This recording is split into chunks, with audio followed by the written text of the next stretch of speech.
Objection. Mr. President, on Saturday night of last week, Georgia, Atlanta, and America lost a great citizen. Herman J. Russell was one of the greatest African-American business leaders and civil rights leaders the world has ever known. He passed peacefully in his home after a short illness. But his legacy and his life will last forever, not just in the history books, but indelibly on the skyline of our city. Herman J. Russell, in 1952, started a small plastering company called the H.J. Russell Company.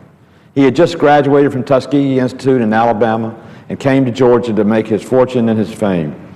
He started out plastering walls and plastering ceilings, and he finished his career building Georgia domes, building the Georgia Pacific Building, building the 1996 Olympic Stadium, and building buildings throughout the Atlanta skyline.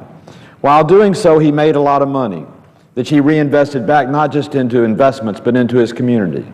In 1999, Herman Russell by himself gave $4 million to Morehouse College, to Clark Atlanta University, and to Georgia State University, and last December gave $1 million to Children's Healthcare of Atlanta to rebuild and help renovate the facility in downtown Atlanta for a hospital for children. He was always giving back more than he asked. But his greatest gift may have been the fact that he enabled Martin Luther King and the civil rights movement in the 1960s. It's well known that Dr. King would go to Herman's house to take refuge and take a swim and relax between the arduous time of the civil rights movement. Herman Russell would finance the movement and finance the movement's efforts and finance so they could continue to move forward to bring about equality in the South.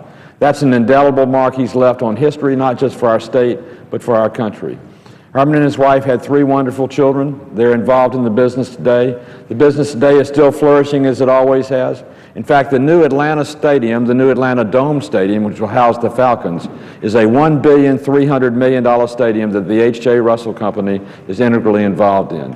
Our city has lost a great friend, a great African American, and a great entrepreneur. So great, he was recognized by the Atlanta Chamber as its first member, African-American member, and its second African-American president.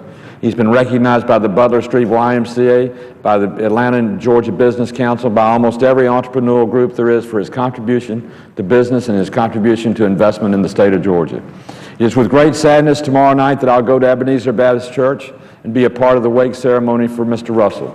But it would be with great pride that I rise today on the Senate floor to make sure the record indelibly recognizes the life and the times and the contributions of Herman J. Russell.